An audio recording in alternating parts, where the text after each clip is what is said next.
বাবা, ইউটিউব থেকে কত টাকা পেয়েছি গো। টাকা টাকা, শুধুই টাকা টাকা। যা, এ কি হলো? যা তেরিকে, স্বপ্ন দেখছিলাম। High high high high high.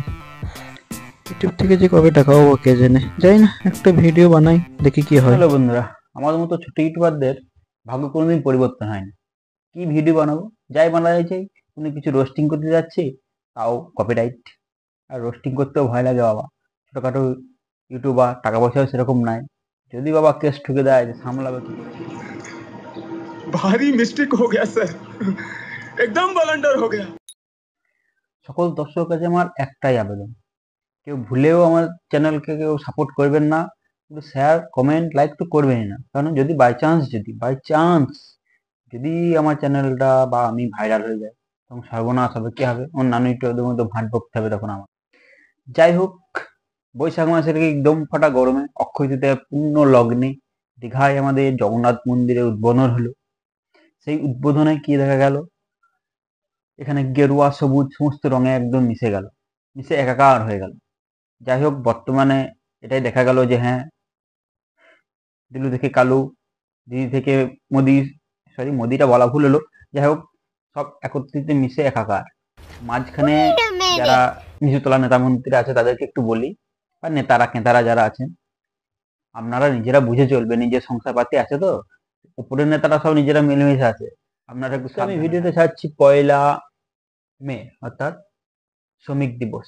তাই যারা, যেসব শ্রমিকরা খুবই কঠোর পরিশ্রম করে, তাদের কি বলবো, অবশ্য শুভেচ্ছা জানাই। আর তাছাড়াও সারাদিন যেমন ফেসবুক, হোয়াটসঅ্যাপ, ইউটিউব নিয়ে বসে থাকেন সেসব শ্রমিকরা, সারাদিন শ্রমিক কাটাচ্ছেন, তাদেরকেও এই শ্রমিক দিবসের অজস্র অজস্র শুভেচ্ছা ও ভালো। যাই হোক, আমাদের মতো গরিব মানুষগুলো তো আর পুরীর জগন্নাথ মন্দির যেতে পারেনি। যাই হোক, মাসির বাড়ি যেতে না পারুক, পশ্চিমবঙ্গে অবস্থিত দীঘায় পিসের বাড়ি থেকে একবার আমরা ঘুরে আসবো অবশ্যই। বলি যে আমরা কি ভিডিও বানাবো, আমাদের মধ্যে ছোটখাটো ভিডিওটা কি বানাবো, যাই বানাতে যাই সেখানে কপিরাইটটা একদম পুরো ভরে দিচ্ছে ইউটিউব। আমাদেরকে সাপোর্ট দূরের কথা, এমনি সাধারণ মানুষকে সাপোর্ট করছেই না। রোস্টিং করতে গেলেও তো বাবা ওটা ভয় হচ্ছে, বললাম তো একবারই। যদি এসে কেউ বাঁশটা দিয়ে দেয় আজ ওরা, বাস গেল, সামলাতে সামলাতেই চলে যাবে সব।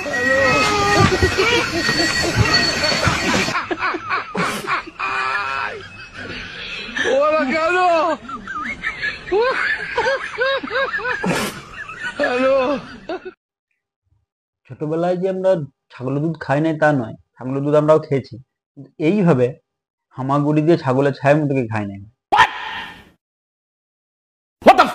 দই এনেছি কোন সময়, কি পাল্লা পায়খানা হলে বাচ্চাদের মনে যায়, পাল্লা পায়খানা হলে ছাগলের দুধ বিরাট কাজে দেয়, বিরাট বিরাট। কিন্তু তাই বলে এই গুড়ি গুড়ি কে ছাগল। কোম্পানি 3 কারিগর, শালি ভাজে, বউ বেলে, আর আমি বাজারে সাপ্লাই করি। এই নিয়ে স্যার আমার সুখের জীবন।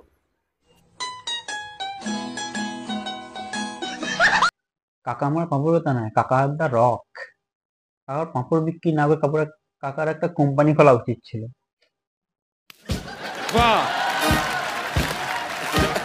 এখনো সংগ্রহ করতে পারেননি, তাড়াতাড়ি আগিয়ে আসুন, জিএসটি ছাড় আছে। হ্যাঁ দাদা, চিন্তা করবেন না, চিন্তা রোগের ওষুধ পাবেন না। সব রোগের ওষুধ পাবেন, চিন্তা রোগের ওষুধ পাবেন না একদম। তাড়াতাড়ি আগিয়ে আসুন, জিএসটি ছাড় আছে এদিকে। শুধু কোম্পানি নয়, কাকার তো একটা ডাক্তার হিসেবে পরিচয় দরকার ছিল। ডক্টর, চিন্তা রোগ সারিয়ে দিচ্ছে কাকা। मजा नहीं आ रहा है।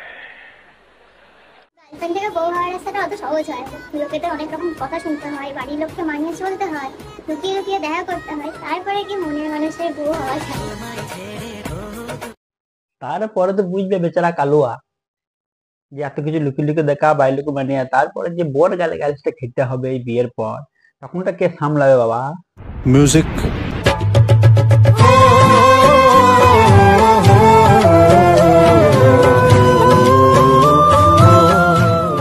ভিডিও বানাইতে বসলাম। যাই হোক, পরবর্তীকালে আরো বানাবো নতুন ভিডিও, তবে এই ভিডিওটা একটু সবাই মিলে সাপোর্ট করে দেবেন। প্রথমে যা বলেছি কিছু মনে করবেন না। আর কিছুদিনের মধ্যে আবার নতুন ভিডিও আনছি, রোস্টিং হোক বা কমেডি হোক, কিছু একটা ভিডিও আনবো। সবকিছু রেডি হয়ে যাচ্ছে, শুধুমাত্র শুটিং বাকি আছে। শুটিং হয়ে গেলে আপনাদের সামনে নতুন করে আসছি আমিও। ধন্যবাদ, সবাই লাইক করবেন।